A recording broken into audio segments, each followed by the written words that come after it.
this shit. I'm now I'm now going going to do a live stream that has no no copyrighted, copyrighted material in it whatsoever. It's going It's to going be to be a replay from my Tommy Talks playlist of my talks on pro-life politics and abortion politics. Last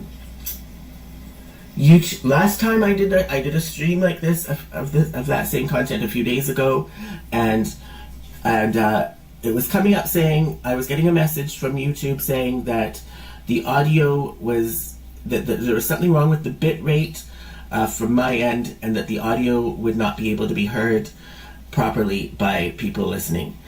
And that kind of a message has come up many times before. I don't know why it would be coming up, because on my end I see that the bitrate is just fine. And indeed, anytime that message has come up before, and then I listen to the live stream after the fact, there's no problem with the audio. So it's just a message that comes up, but it's never been a problem. This was the first time ever. Okay, that message came up, and then I replayed the live stream, and the audio was not there. You couldn't hear it at all. I suspect that this is an underhanded, backhanded way of censorship, because I specifically wrote in the description of that live stream that this would be immune to censorship from YouTube because of the fact that there's no copyrighted material. So somebody there at YouTube fucking turned around and said, okay, you're right, we can't block this because of copyright. We can block this because we don't like the bit rate that the audio is coming through on. That's what they fucking did. So I'm going to redo that live stream right now, and I have a different way of broadcasting the audio that will hopefully make it more resistant to that kind of a censorship attack. Absolutely outrageous, YouTube. Absolutely outrageous. So today, talking about abortion and pro-life versus pro-choice politics. Oh, fun. I think it needs to be said, what I'm going to say. I'm warning, I'm a little bit congested. I'm having a hard time breathing because I'm congested, and so I might sound nasally. And so just to let you know, I don't have my full energy right now. I'm a little bit sick. I'm trying. It really sucks being sick. But anyways, I have to do this. I have posted on my YouTube channels several videos, music videos, with pro-life messages.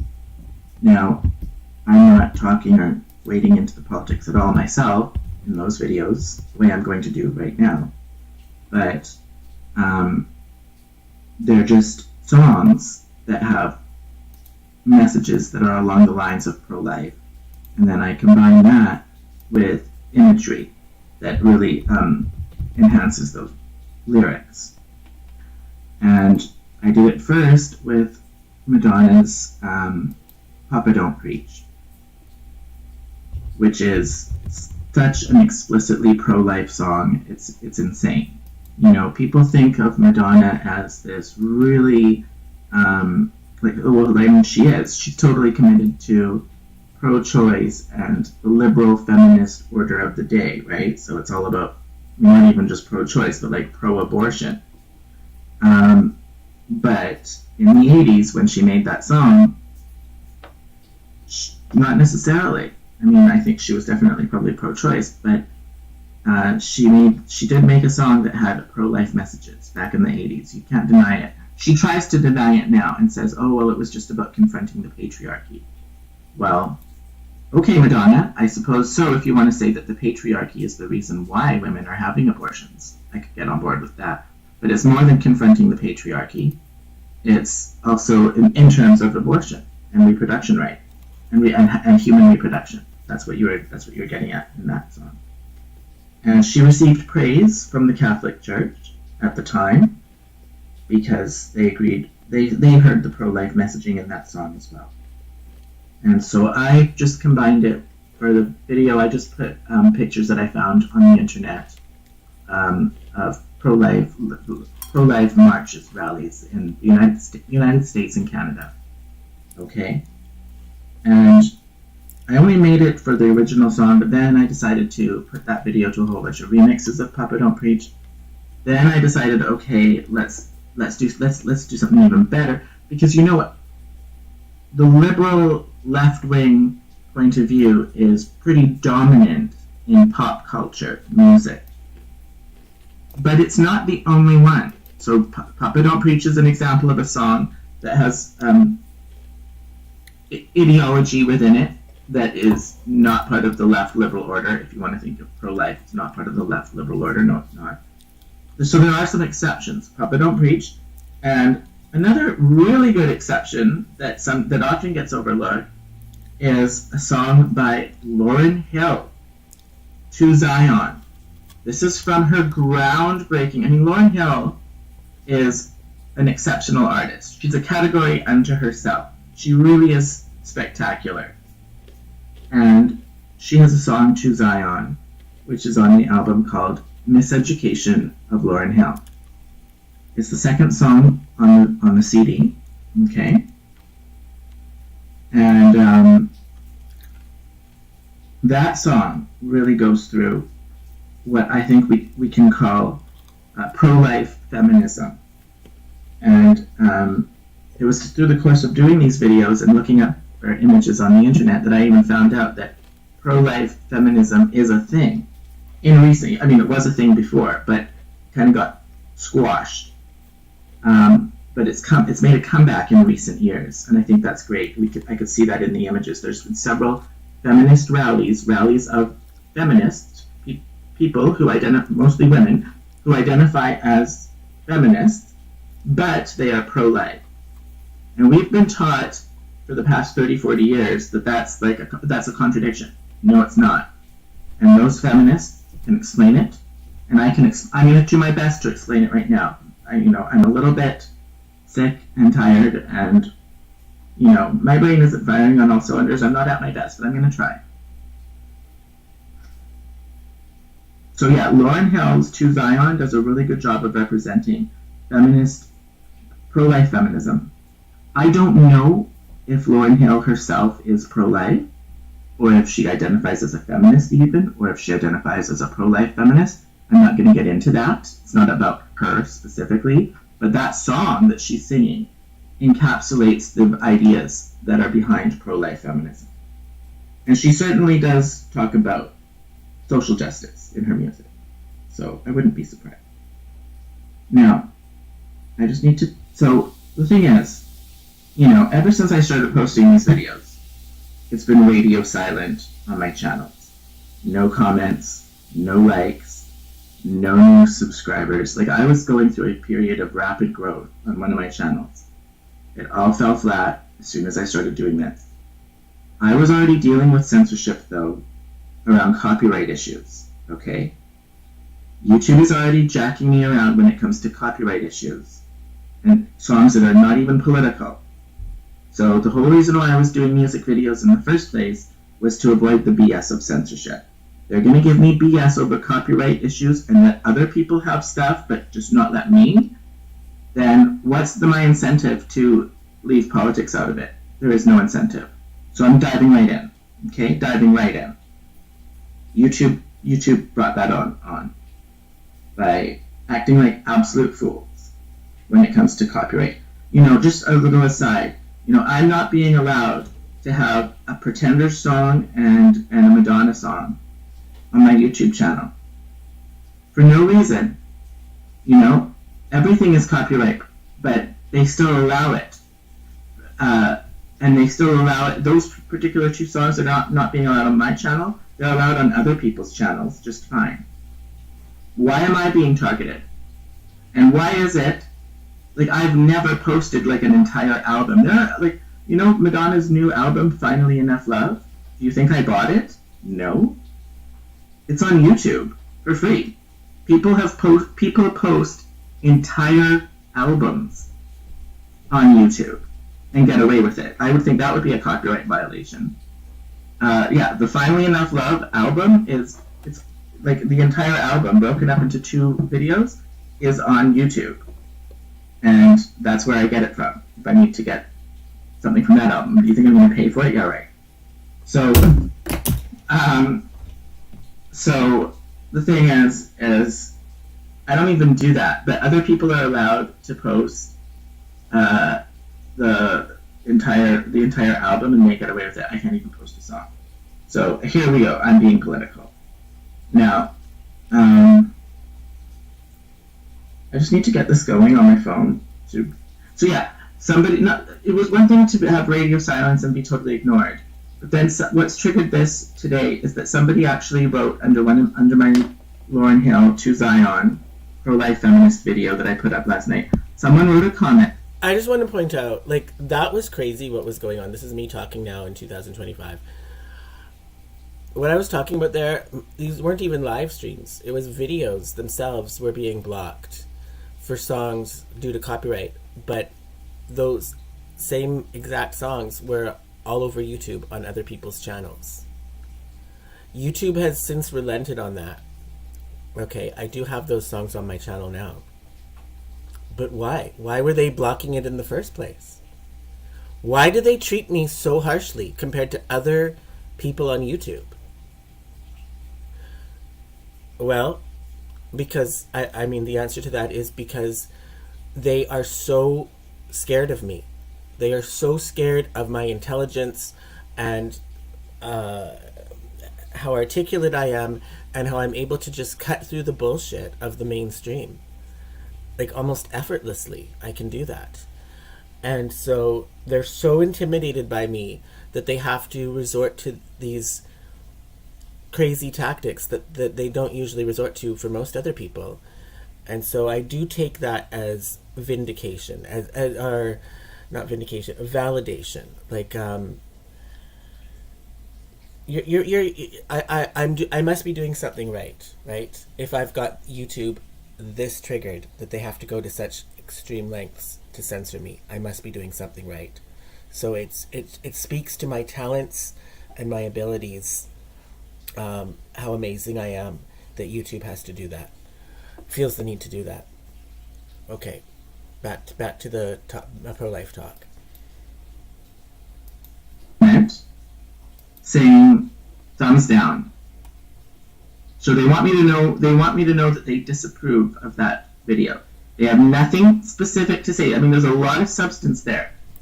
What do you take issue with? What do you disagree with? Could you tell me what it is? No.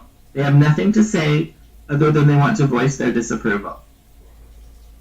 Well, that's pretty weak sauce, but it does motivate me to get even stronger with this. So that's why I'm doing this. And I want to just watch the video to kind of trigger my discussions. There's so many different random things that I can say about it. So I'll just watch the video to get going in terms of what it is that I need to say. Yeah, the first feminists were pro-life. I don't know if you can see that. No, you can't. The first feminists were pro-life. That is true. That is true. So this idea that we have now that feminism is inconsistent with a pro-life message, it's relatively recent. It only came about in the 70s, later 70s and 80s, after Gloria Steinem took over the feminist movement. She took over the feminist movement and became the leading voice in it. And look into that. I'm not going to go into all that history right now, but look up Gloria Steinem and look up what feminism was like before Gloria Steinem joined the scene, like in the 60s, women's liberation, it was called then. And then after, when Gloria Steinem joined the scene, she's the one who, she rocketed past all these other high-profile feminists who had been doing a lot of great work. She got launched up to the top of the movement. She launched her Ms. magazine, and she made it into all about trying to make women into basically a recreation of men. Oh, if a man can do it, then a woman can too. Oh, a man can have a job, then a woman can too. A man can have a career outside the home, then a woman can too. That's what the movement became obsessed with. Okay? That is not what feminism was obsessed with before Gloria Steinem came along. It was actually about empowering women and liberating women as women, not, trying to create another group of men who have vaginas. No, it was about women as women having empowered lives. Big difference. And Gloria Steinem is shady as fuck. Her credentials, her university that she went to, her awards that she's won, very suspicious. I'm not going to get into all of that because I don't have the information at the top of my head, and it'll be distracting to get into it. But it's very quick to find out. You just do a quick Google, you look at her credentials. There's some, I can't remember what it is off the top of my head, there's some award that she won, some scholarship that she won, high prestigious scholarship. She's the only fucking person to ever get that scholarship in the history of the world. Okay? She's basically a CIA plant. That's what I'm insinuating here. Now I'm saying it. Yeah, I'm not the first one to say it.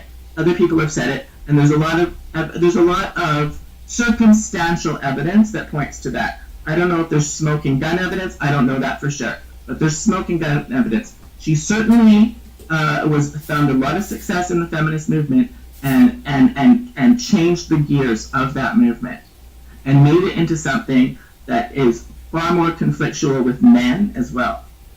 So I actually think she's a fucking obnoxious piece of work. So, yeah. So before Gloria Steinem came along, pro-life was part of feminism. Why would that be? Well, you know what? Part of being a woman is getting pregnant and having babies. It's the natural condition. Women get pregnant. That's what happens to their bodies. Okay? And if we're going to accept women as women and empower women, truly empower women, then we need to create a world that is accommodating to pregnant women as well, because that's part of being a woman. Pregnant women and mothers need to be accommodated and accepted and supported. And that should be the goal, one of the prime goals of feminism. Abortion only came along as a top objective of the feminist movement, right?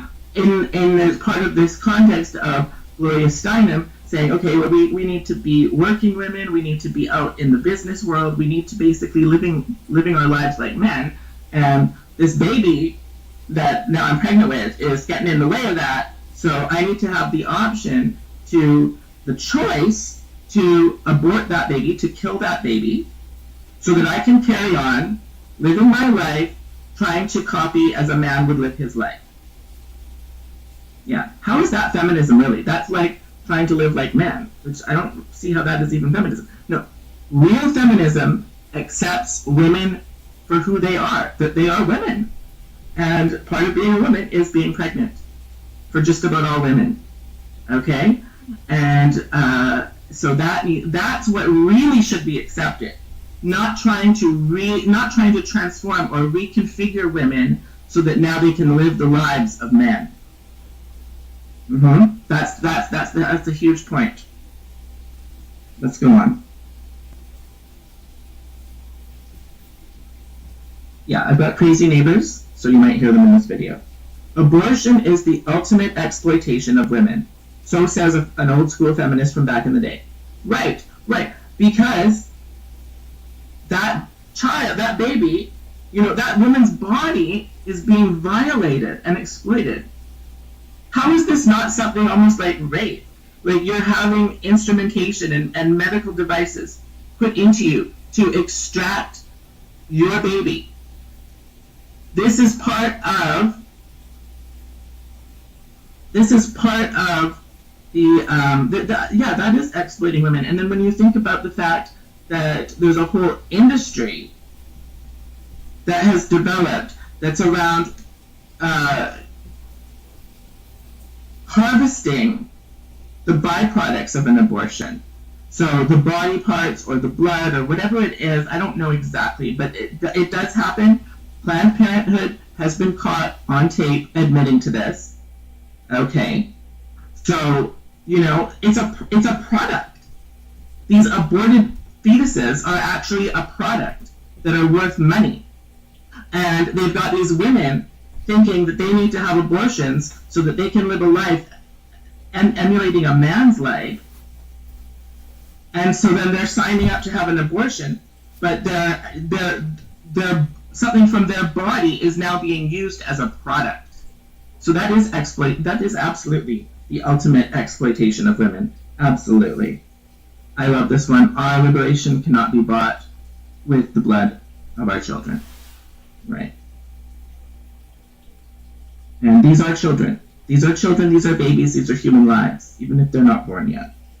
It needs to be said. So, that's a part of feminism too. A big part of feminism and the women's movement in general is about nonviolence, right? I'm totally nonviolent.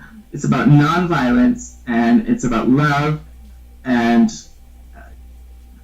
finding the loving way forward, as opposed to like violence, blood and gore. So abortion is totally not consistent with that.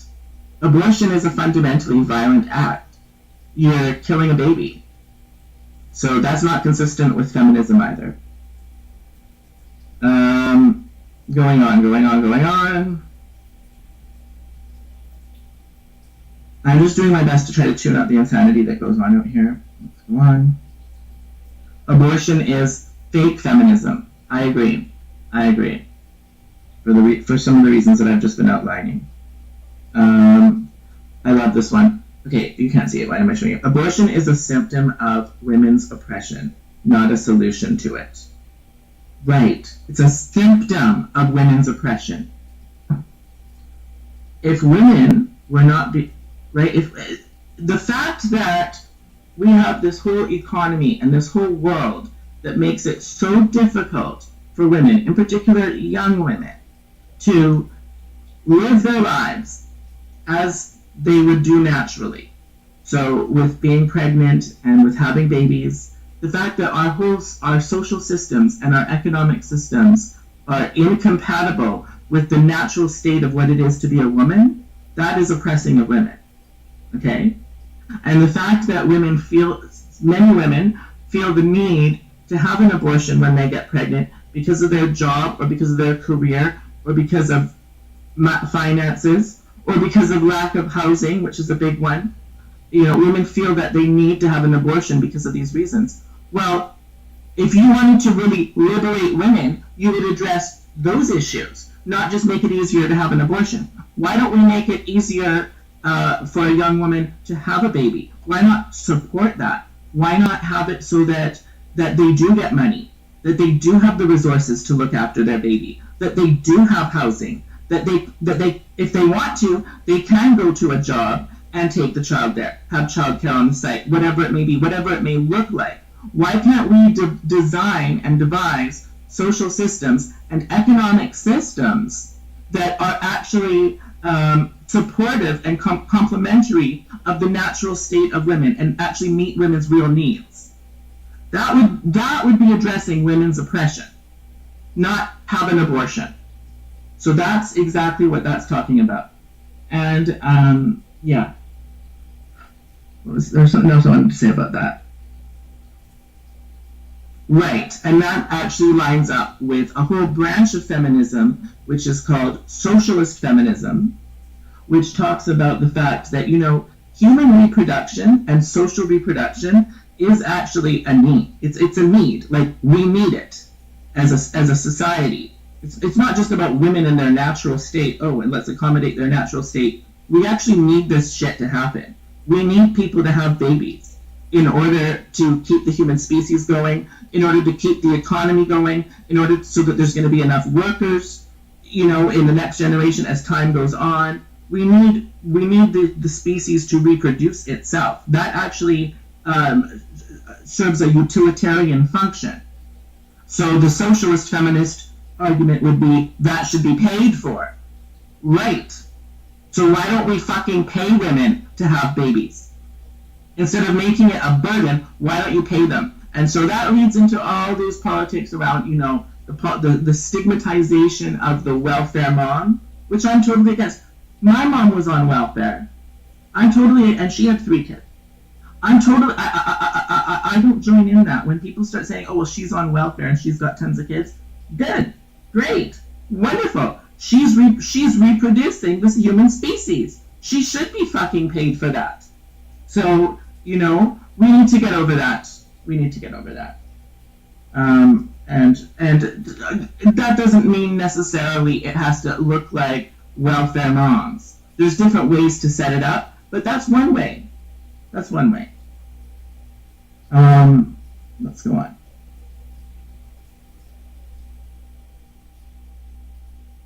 Abortion is a reflection that we have not met the needs of women. Right. If we had met the needs of women, like along the lines that I'm saying, there wouldn't be a need to have abortions.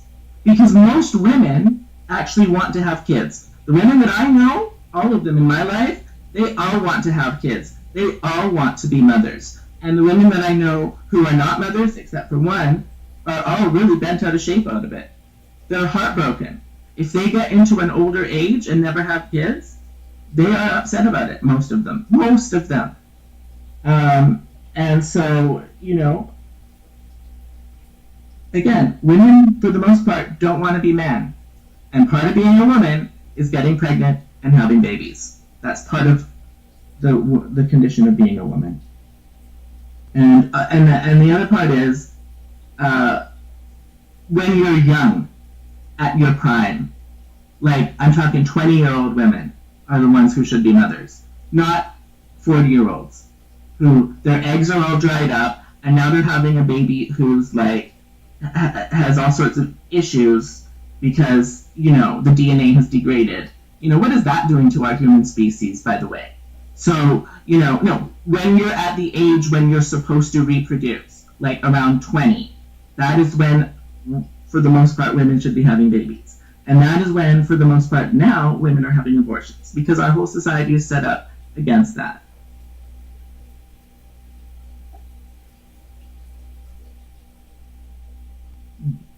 I've actually covered most of it. I love this. They're marching, and it says badass pro-life feminists. I mean, put me in that category. I don't like the word feminist. I stopped. I used to identify as a feminist, then I stopped. But I still could be. I'm this kind, but if I'm a feminist, I'm this kind. I'm a badass pro-life feminist. Okay. Yeah, I said that.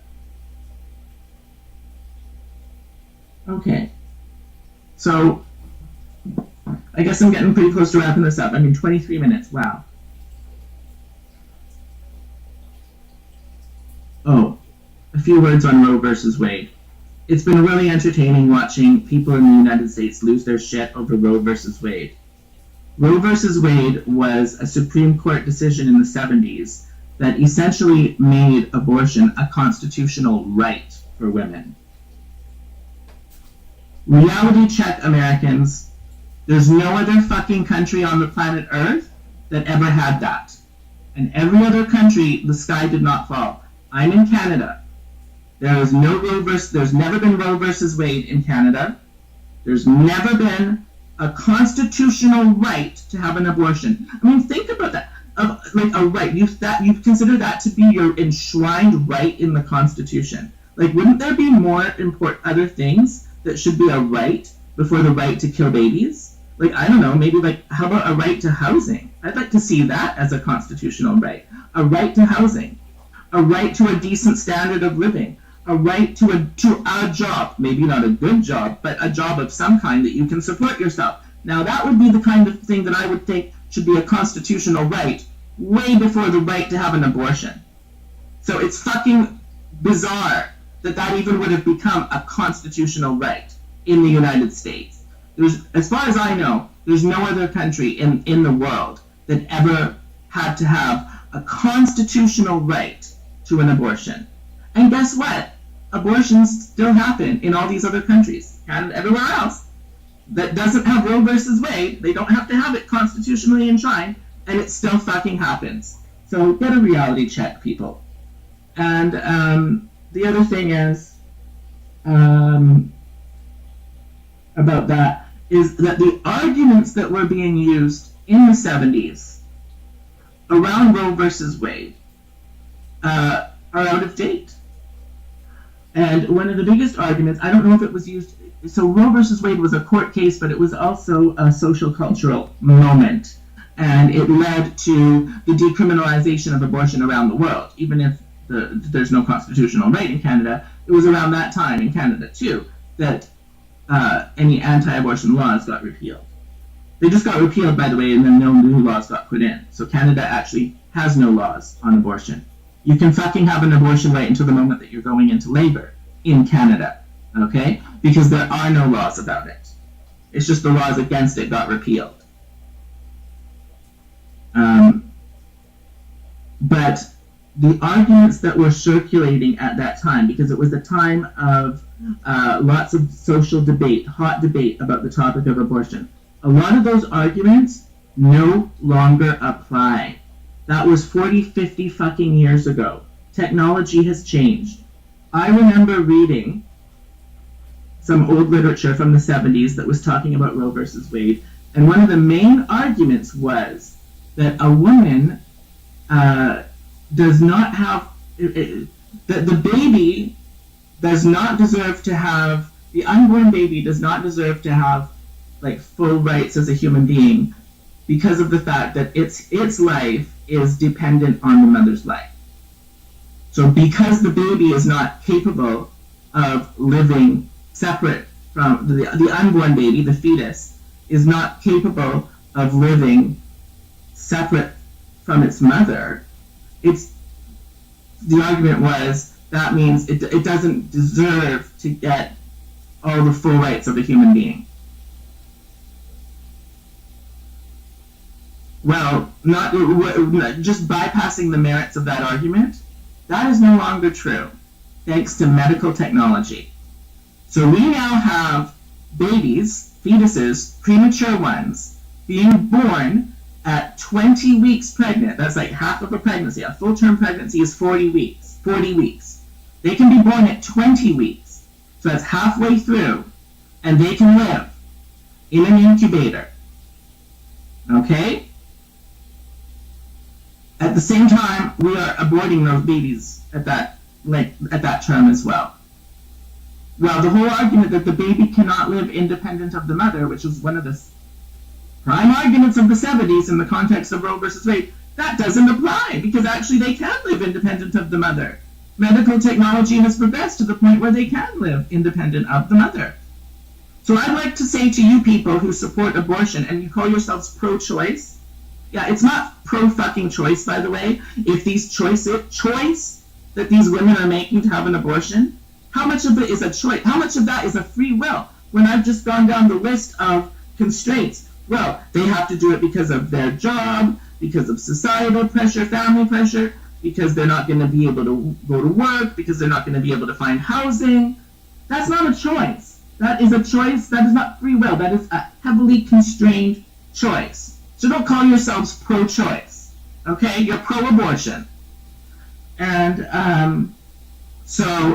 but how much of that even apply? I'd like you to consider the fact that on one floor of the hospital, we've got a woman going in 20 weeks pregnant, getting an abortion, and on the floor upstairs, we've got a woman going in 20 weeks pregnant, giving birth to a baby that's going to live. Okay? So your arguments that you used in the 70s, in Roe versus Wade, that these babies couldn't live independent of their mother, not true. Not true anymore in many cases. And the late-term abortions happen way more than you think. Okay. I think I've just about covered it. Yeah, I think I've said most of what I need to say. So, check yourselves.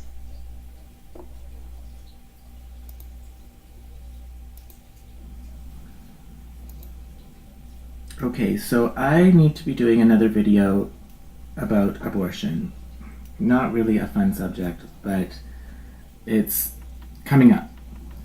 And also, more generally speaking, I just want to, before I get into dive right into the abortion issue, I just want to say, I really think we've as a society had a multi-decade conversation about violence against women, male violence against women, usually domestic. I'm thinking of domestic violence, which usually is male violence against women. I think we need to start having a conversation about just the bad behavior of women. I'm seeing so many examples of just appalling, out of control behavior from women.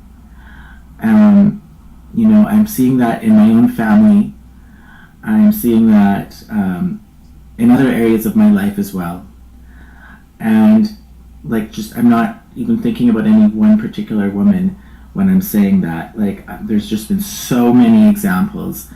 And I'm not talking about violence. I'm just talking about manipulation and verbal abuse. And it seems to me that a lot of women are getting away with things that, men wouldn't get away with half of that. And I really think there's not enough social constraints on the behavior of women. I mean, that's a reflection of it, the fact that they can get away with so much more than men.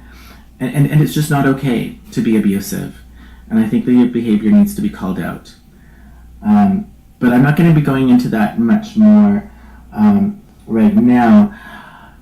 I want to talk about just one instance of abusive behavior from someone who I am assuming to be a woman. If I'm wrong, then I apologize.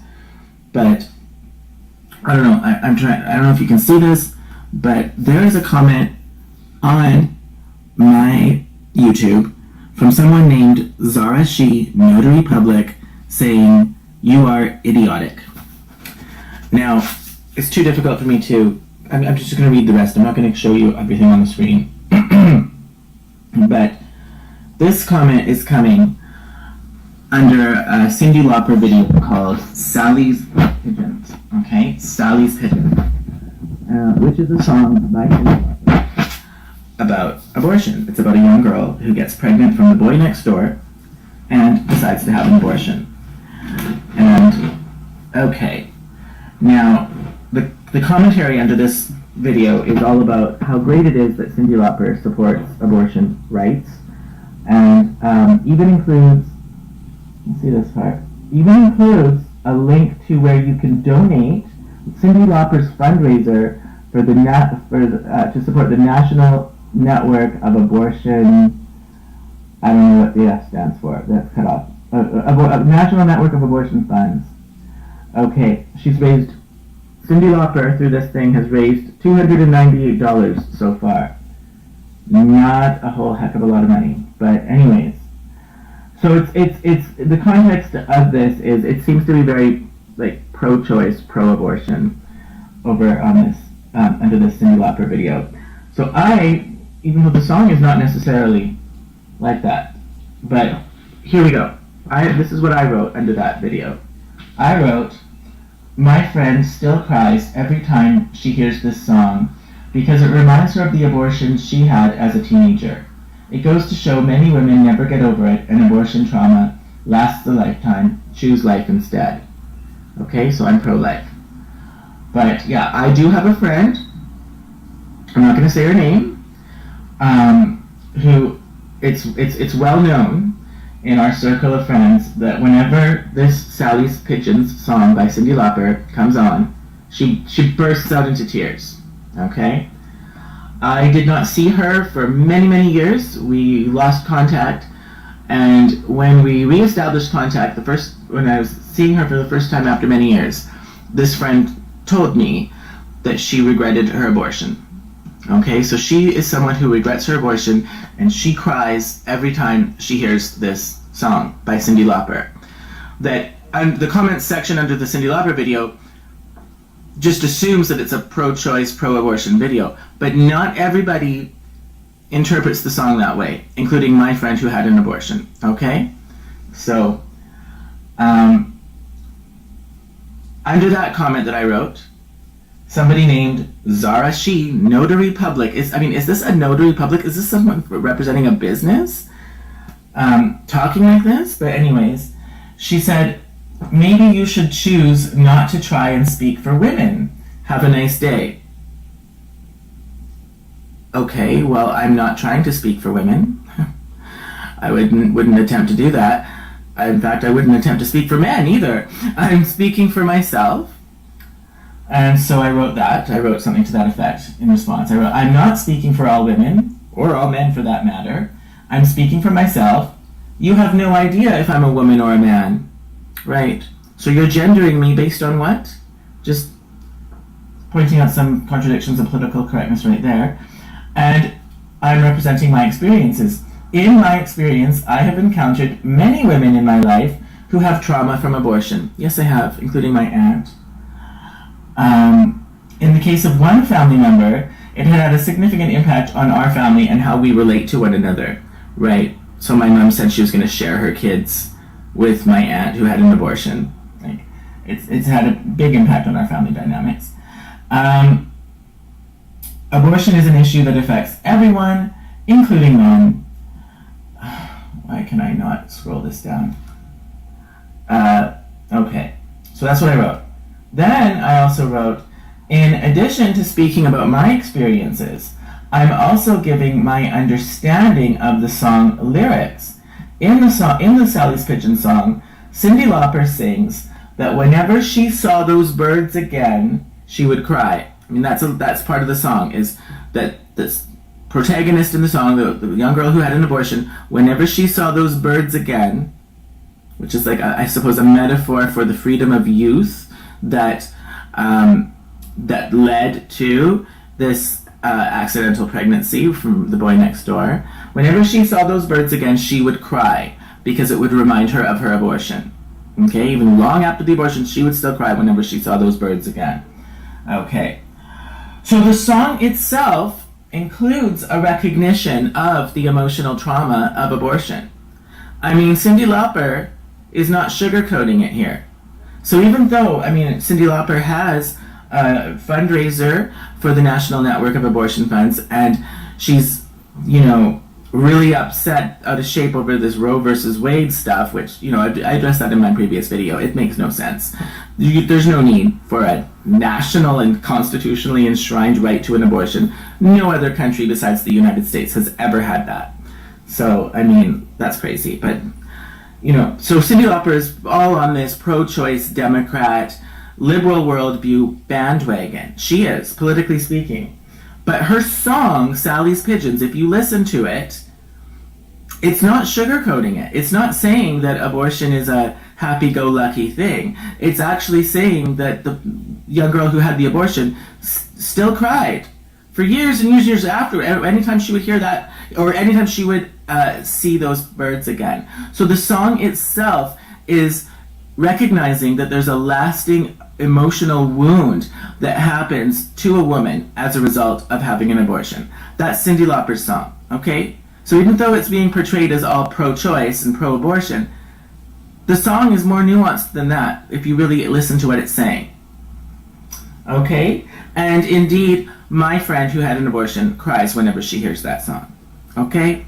So it can cut both ways, that song. Now, that's what I wrote. And then it must be below that. It's below that where then this person, Zara Sheev, Notary Public, said, what did she say? I'm idiotic? You are idiotic. Okay, so name calling. When they're out of arguments and logic, this is what leftists do. They just start having a temper tantrum and engage in name calling. Okay, she can't rebut anything I've said using logic and argumentation, so she's going to call me a nasty name. Okay, so I would consider that I've won the argument then. So I've used logic, I've made several very good points, and she has nothing to come back at it with other than to call me a nasty name. So, that means that I've won the argument. Now, the other thing is, I'm a little bit shocked that Cyndi Lauper is so much on this pro-choice, and I've, problematized that word in my previous video. I mean, how much of it is a choice when these choices are being made under such heavy constraints to do with finances that, it's very hard to have a baby. So, it's not really a free choice when you're being, you don't really have many other options in many cases, a lot of these women, because they feel that they have to have an abortion due to their career or their financial situation or their housing situation or pressure from their family or whatever it is. But anyways, Cyndi Lauper is like all on this pro-choice bandwagon, but Cyndi Lauper herself, I remember reading, I don't have it at my fingertips right now, but Cyndi Lauper herself had an abortion back in the 1980s. I think it was around the time that she was involved in the World Wrestling Federation. She used to do stuff for them. She has, to some degree, expressed regret over having that abortion. Okay? Saying that she was kind of, I'm going on memory here, but saying that she was kind of corralled into it, kind of pushed into it a little bit because of the circumstances of her career. It wasn't really right timing for her career. It was shortly after she had become famous with her She's So Unusual, and she was needing to build up her career at that time. And, you know, I don't know if it was executives or other people involved in her career who were kind of goading her towards that choice. She didn't go so far as to say, I regret it, or I wish I didn't do it. I don't remember her saying that, but she didn't seem very happy about it, and I think she did come pretty close to expressing regret. And so I just think this needs to be said, because it seems to be a very one-sided discussion. This portrayal of this song seems to be very one-sided. You know, I've had on my YouTube channel now 2 songs from pop music artists who are both women with pro-life messages in the songs. That doesn't mean the artists singing it are pro-life themselves. I don't know, I'm not getting into their personal opinions. But the songs have pro-life messaging. That is one by Lauryn Hill, To Zion, and then Madonna, Papa Don't Preach. And I have both of those songs on my channel with, you know, highlighting the pro-life content in those songs. So this song is by Cyndi Lauper, Sally's Pigeons, is a candidate for that style of a video as well, because it's not entirely sugarcoating it. It's also not entirely against it either. It kind of walks on middle road, but it acknowledges, you know, when you're pregnant, if you have that baby, or if you decide to not have the baby and have an abortion, either way, whatever choice that you make, you're never going to be the same again.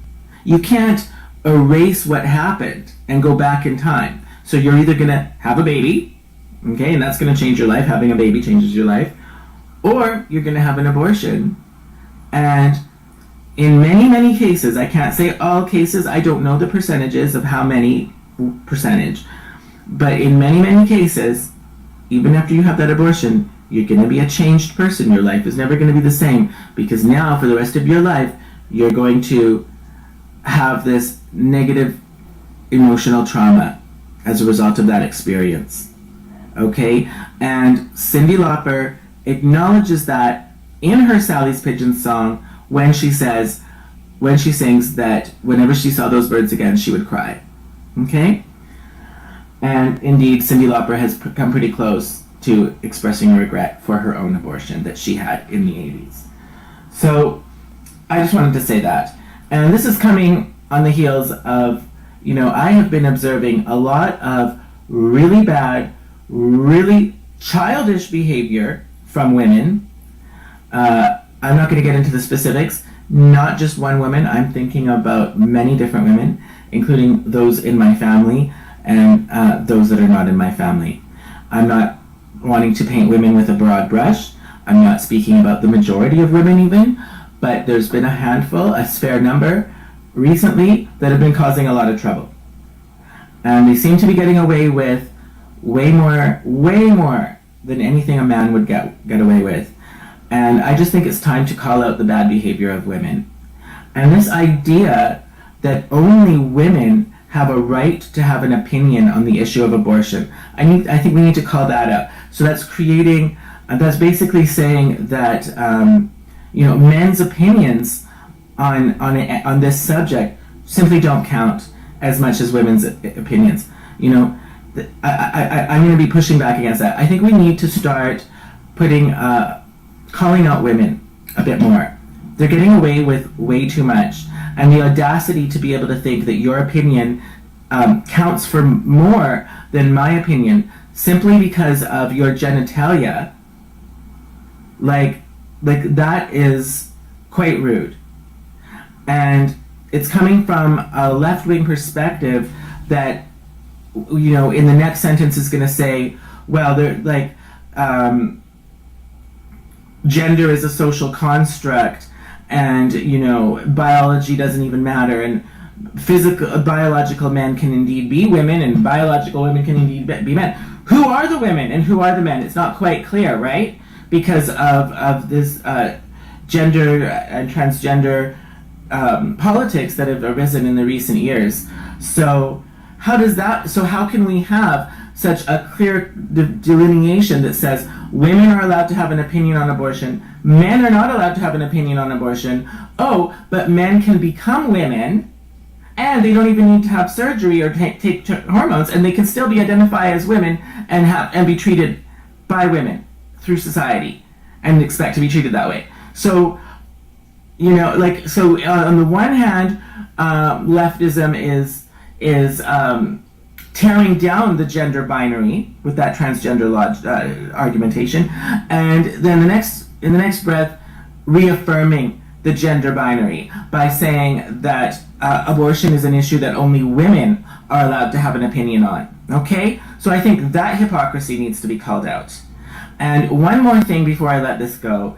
I did forget to mention in my previous video, about abortion, one of the most appalling aspects of it that I think is when we look at the example in Iceland, which is a country that has virtually no people with Down syndrome, because essentially all babies that have Down syndrome, this gets diagnosed in utero before the baby is born as a result of testing amniocentesis or the other testing as well, and then, you know, when expectant mother is told that her baby in her womb has Down syndrome, in almost all cases, I'm speaking about in Iceland, they choose to have an abortion.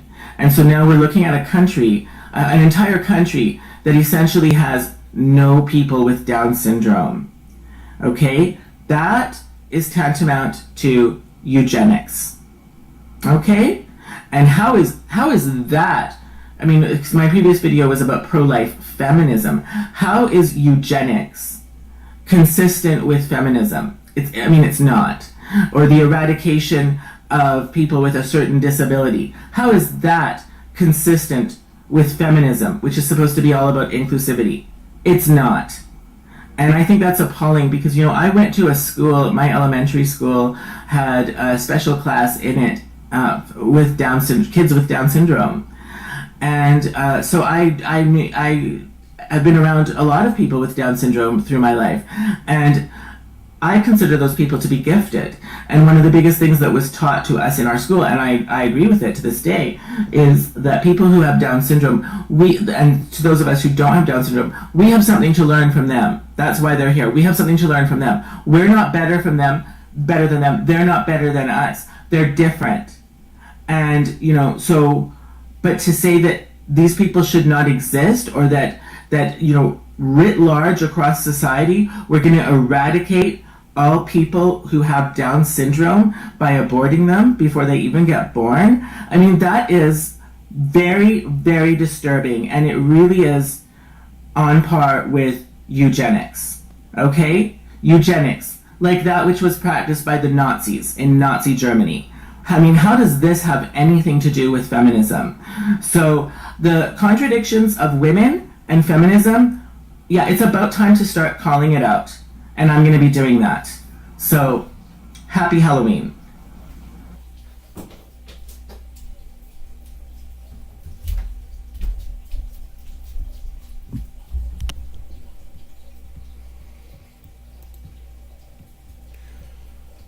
Okay, one more video for you.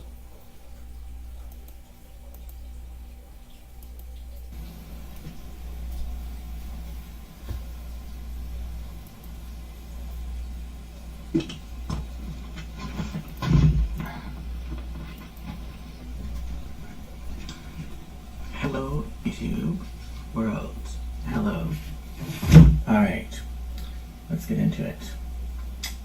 Let's get into it. I do have a new music video, which is uploading, and it's taking a really long time. So, while I wait for it to upload, I decided I might as well wade headlong into abortion politics in the U.S. Oh, fun.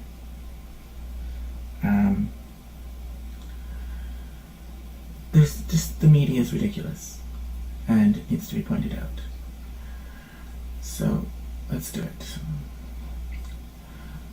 Okay.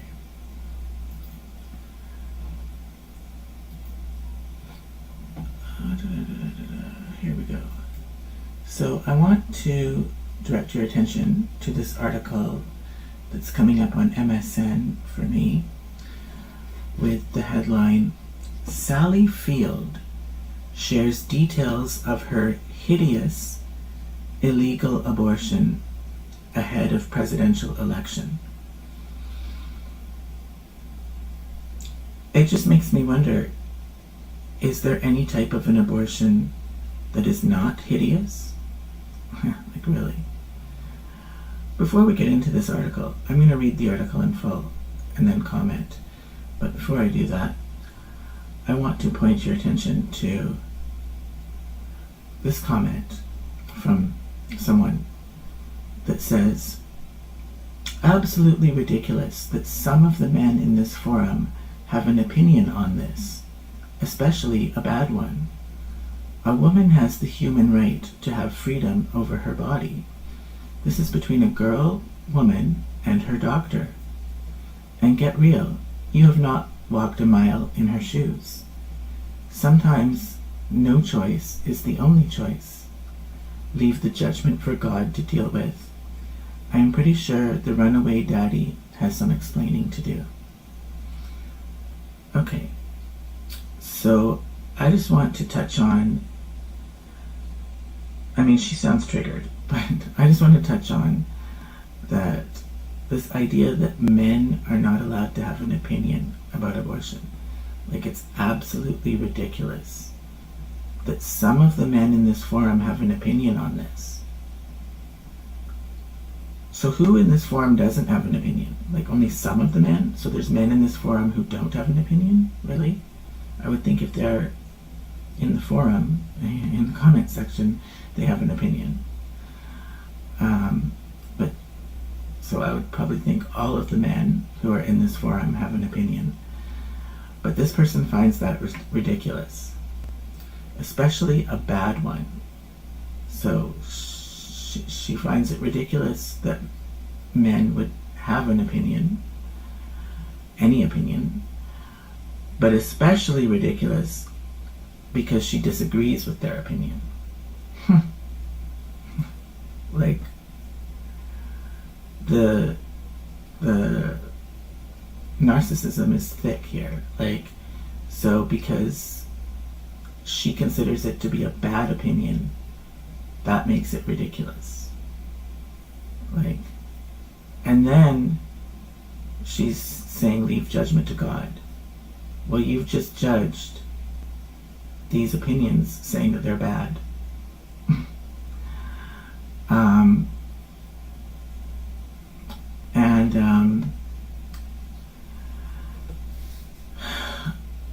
You notice, I mean, this is a tired old tactic from the left, that men, the notion that men are not allowed to have an opinion on abortion because men don't get pregnant.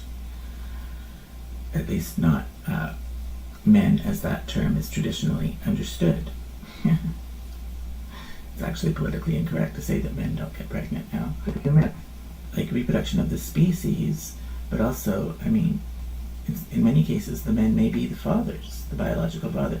So you're not allowed to have an opinion in general on reproduction of the species, but you're also not allowed to have an opinion on your own, regarding your own offspring, your own baby, if you are a man. I mean, how does that fly? How does that, like, it's just outrageous. Like, to say that only people of a certain gender are allowed to have an opinion. You know, we all have a stake in this. We all have a stake in the reproduction of the species, as well as reproduction for our own children, regarding our own children. So just because the man is not carrying the unborn child, that should not disallow a man from having an opinion about abortion as a public policy measure, or in a personal instance, when a woman gets pregnant from a man. And you know, this is a tired old line. It's been around for a long time. But you know what? If you pay attention to discourse, you'll notice that, you know, this has been dropped. They don't talk like this anymore. This person needs to catch up. This leftist needs to catch up. She's a little bit behind the times, because the official propaganda for pro-choice, which is not really pro-choice, but that's what they call it. The official propaganda has dropped this argument, because it's no longer works in a current context where the left is pushing transgender extremism. You know, what did I write? I wrote a comment. The notion that men are not allowed to have an opinion about human reproduction affirms the gender binary, right? So men can have an opinion. Men are not allowed to have an opinion. Women are allowed to have an opinion. That is pushing a binary notion of gender, which would be considered an example of transphobia. Okay, we live in a world where men's washrooms have tampons and pads for having a period, which, I mean, I think it's ridiculous. I think it's crazy, but that's the world the left has brought to us. And so, you know, in one sentence, they're saying that men can have periods and men can be pregnant, and that there is no rigid distinction between men and women, essentially. In one breath, that's what the left is saying that, but then in the next breath, they're going to say, but a man can't have an opinion about an abortion. So, what about a pregnant transgender man? I mean, just saying. It doesn't. There's too many contradictions from the left. That the official, like any official propaganda or any article in any mainstream source from the past few years pushing a pro-choice perspective is actually not going to say this. This is about 10 years old. This point of view.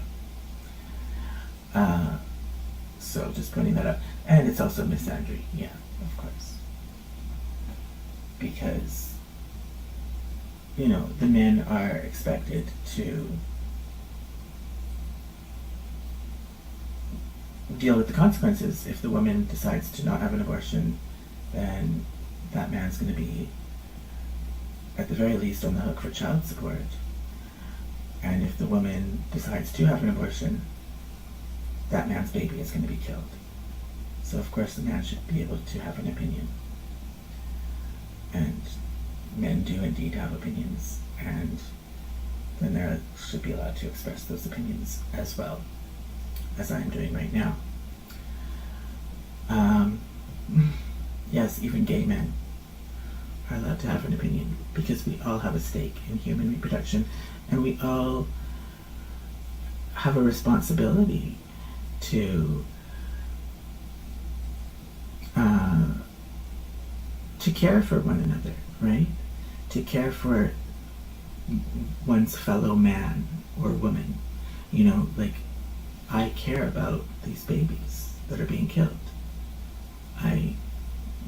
and I have a responsibility to care about that and to express my opinion as it is, as it truly is.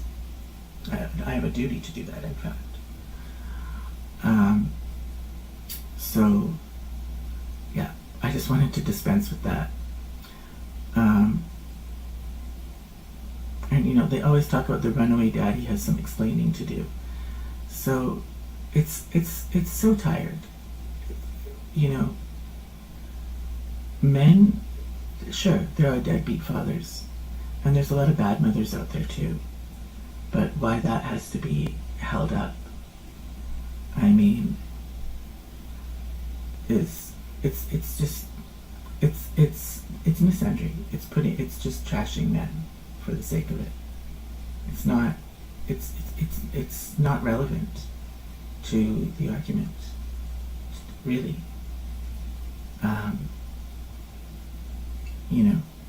So if anything, I would think that the example of bad fathers would be a reason why men should be able to have an opinion.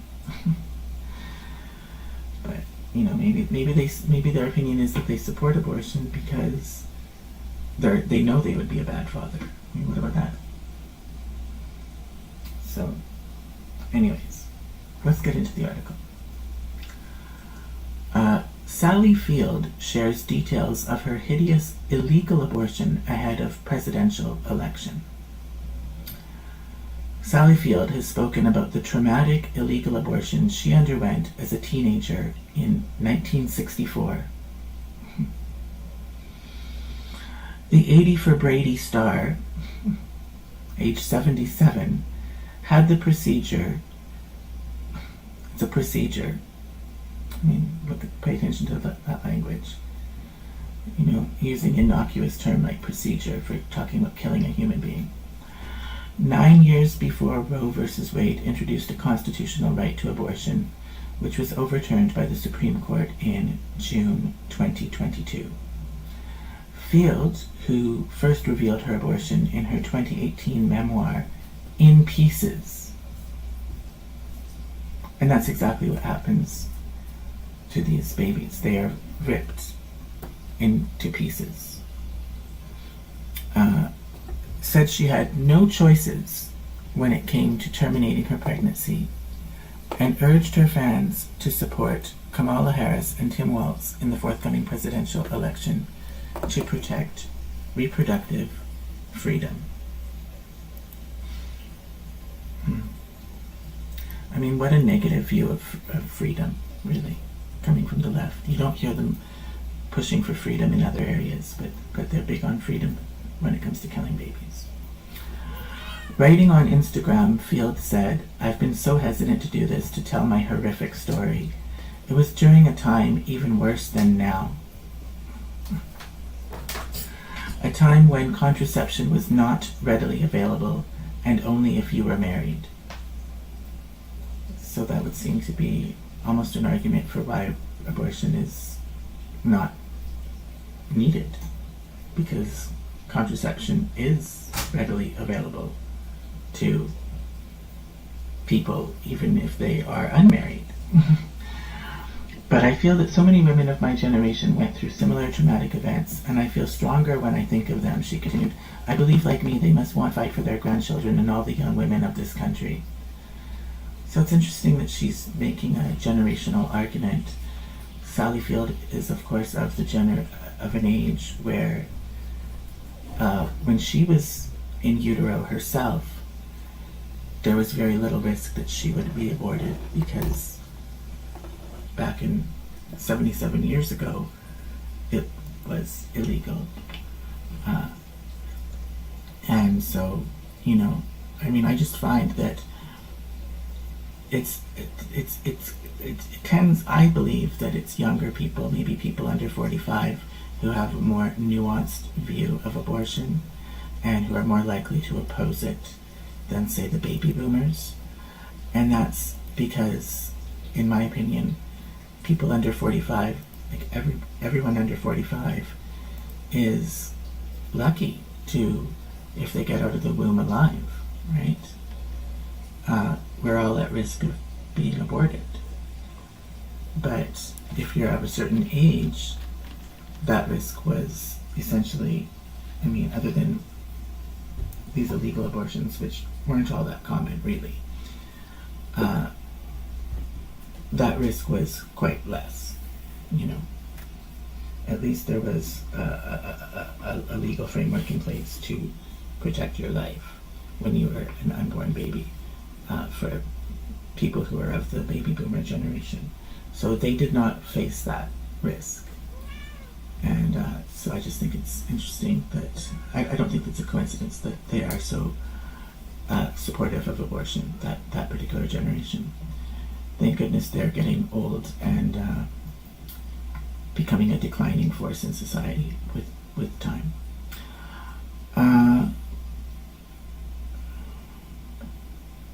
The Mrs. Doubtfire star. So would Mrs. Doubtfire be allowed to have an opinion about abortion, by the way? Mrs. Doubtfire, you know, Robin Williams, the drag queen. The Mrs. Doubtfire star explained, "It's one of the reasons why so many of us are supporting Kamala Harris and Tim Walz. Everyone please pay attention to this election. Up and down the ballot in every state, especially those with ballot initiatives that could protect reproductive freedom. Please, we can't go back." Field admitted she still feels very ashamed about her illegal abortion because she was raised in the 50s and it's ingrained in me. Or maybe she has a conscience and she's ashamed because it was a shameful thing for her to do, to say the least. It's a terrible thing for her to do. So I wouldn't blame it on being raised in the 50s. I would just say, well, she's got a conscience. The actor detailed how her family doctor had taken her to Tijuana, Mexico, after she became pregnant at 17 in order to perform the abortion.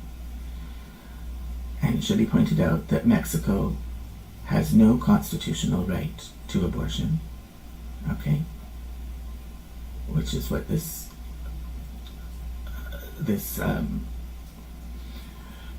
politics is all about. It's about the fact that the U.S. had a constitutional right. It's the only country in the world, in the history of the world, to ever have for people to have a constitutional right to have an abortion. And that was overturned in 2022, as the article stated.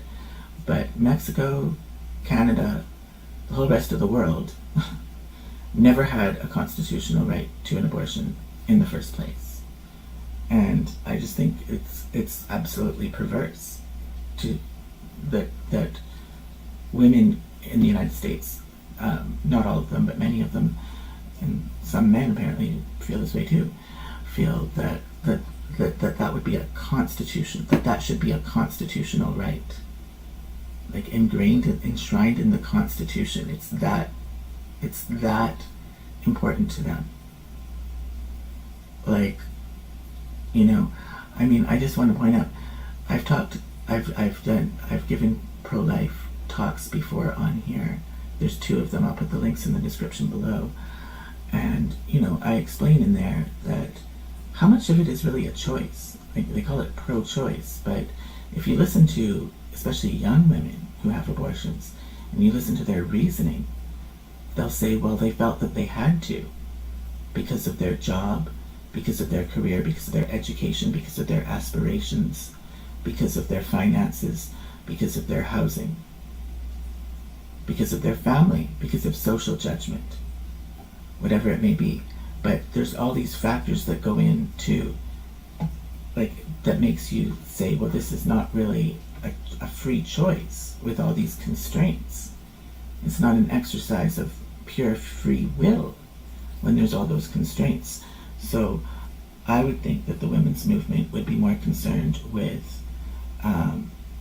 easing those constraints and making it so that women, young women in particular, who get pregnant could be supported as mothers, and that it wouldn't be a devastating blow to their career or their education or their work or their housing or whatever it may be, that the society would be able to accommodate that.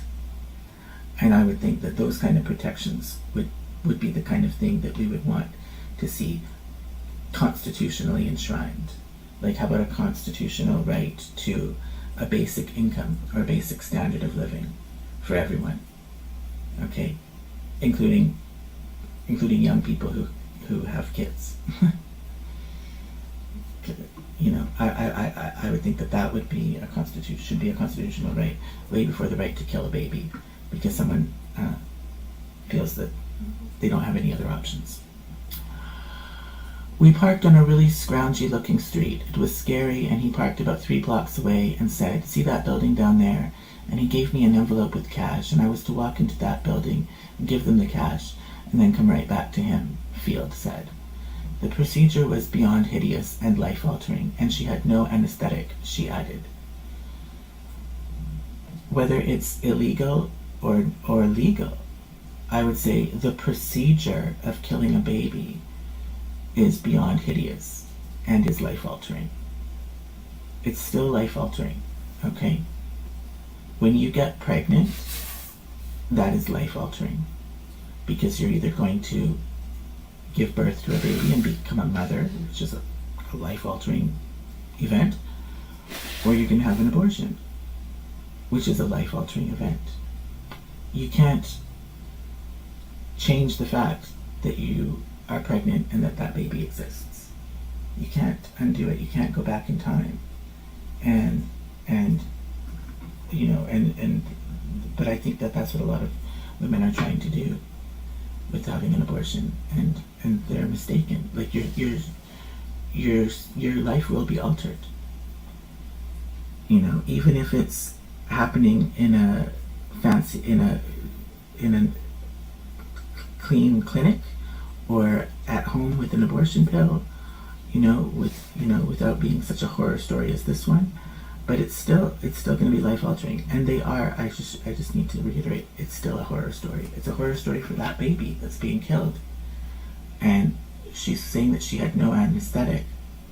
Field continued, "There was a technician giving me a few puffs of ether, but he would then take it away, so it just made my arms and legs feel numb and weird, but I felt everything, how much pain I was in."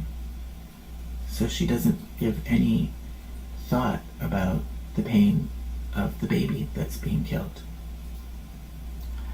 Then the situation turned darker. I realized that the technician was actually molesting me, so I had to figure out, how can I make my arms move to push him away? So it was just this absolute pit of shame. And then when it was finished, they said, "Go, go, go, go, go," like the building was on fire, and they didn't want me there. It was illegal. Field thanked her doctor for his generosity and bravery. Really, in risking his license by taking her to Mexico. She recalled that before that trip she had never left her home state or traveled on an aeroplane. A matter of months after the illegal abortion, the star began auditioning for acting jobs and secured her breakout role in the sitcom Gidget in 1965. So how traumatized could she have really been? I mean, I don't know. Perhaps. But, I think they throw that in now. I think they throw that in because, talking about, then she started this, amazingly successful acting career. That's the notion that a lot of these young women have, is that they have to have an abortion because if they have a baby, it's going to interfere with their dreams of making it big. But the reality is, very few, I don't think, you'd have to have some spectacular calling in life to make it. I still wouldn't be worth it to kill your baby. But most girls or young women, don't even come close to being an actress like Sally Field. So should they kill their baby so that they can go work at Walmart? What's more important? Is a job more important than your own baby? Or whether that job be a minimum wage job like Walmart, or whether it be an amazingly successful acting career like the one that Sally Field had. I don't think either one is worth it. But they hold this out of these famous people, because that's the image that they want you to have, that that's the kind of opportunity that you would be foregoing if you have a baby, you know. And in reality, that's not a realistic opportunity for very many people. These are the things that women are going through now when they're trying to get to another state. They don't have the money, they don't have the means, they don't know where they're going, Field said. And it's beyond how you can go back to that and do that to our little girls and our young women and not have respect and regard for their health and their own decisions about whether they feel they're able to give birth to a child at that time. So speaking about little girls and young women, so I mean, this rhetoric glosses over sex-selective abortion, which disproportionately targets female babies, because in some cultures male children are valued more, and so that they'll have an abortion if they find out that the baby is female. I know that. I mean, what about that? You never hear Democrats addressing that. So, just on the topic of young women and girls, I think that that's a valid point. Conservative Supreme Court justices who Donald Trump appointed while in office were the key force behind the High Court overturning the constitutional protections for abortion rights in 2022. So, it's a good reminder that, that Trump did do some good things.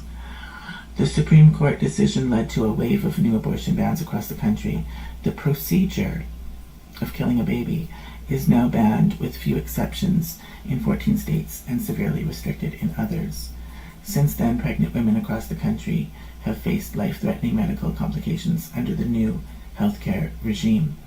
The Harris campaign has referred multiple times to the story of Amber Thurman, a 28-year-old from Georgia, who died in 2022 amid complications from an abortion as doctors waited 20 hours before operating, a death her family blames on Georgia's 6-week abortion ban, which was passed the same year.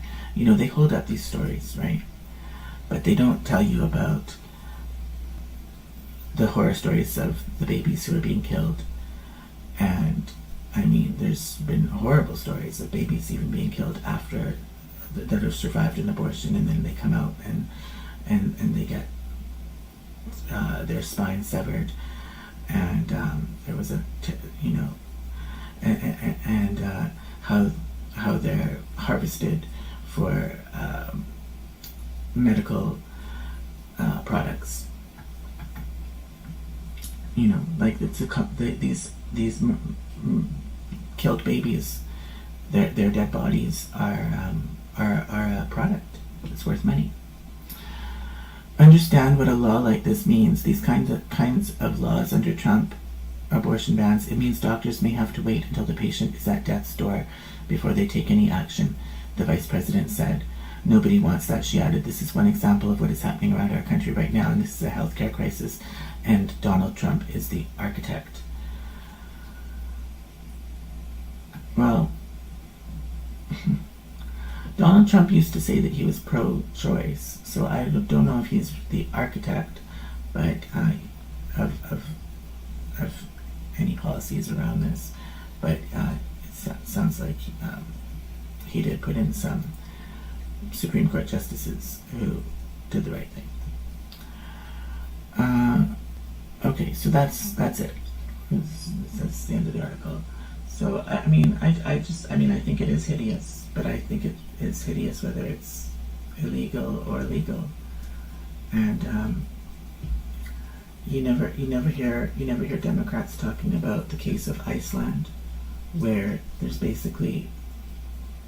virtually no people with Down syndrome in that entire country, because almost all, if not all, babies with Down syndrome, it gets diagnosed in utero, and the mothers decide to have an abortion. So this is tantamount to eugenics. I mean, they never point that out. They leave a lot out, and I think it's disgusting. I really do, and I think Sally Field should be ashamed. That's all I have to say for now. Peace out. Oh! Yeah, that's all I have to say. Peace out. Okay, so that's the end of the talks about abortion. I just replayed those. Those were 3 separate live streams that I've done in the past couple of years, and I just wanted to replay them because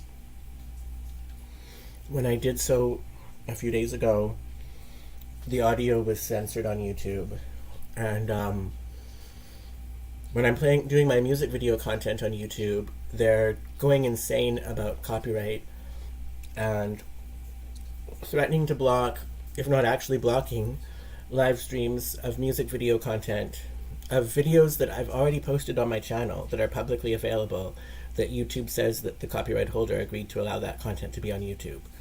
So if the copyright holder agreed to allow it to be on YouTube, why would they turn around and block it? So I'm sick of their shit. I'm sick of my live streams being blocked.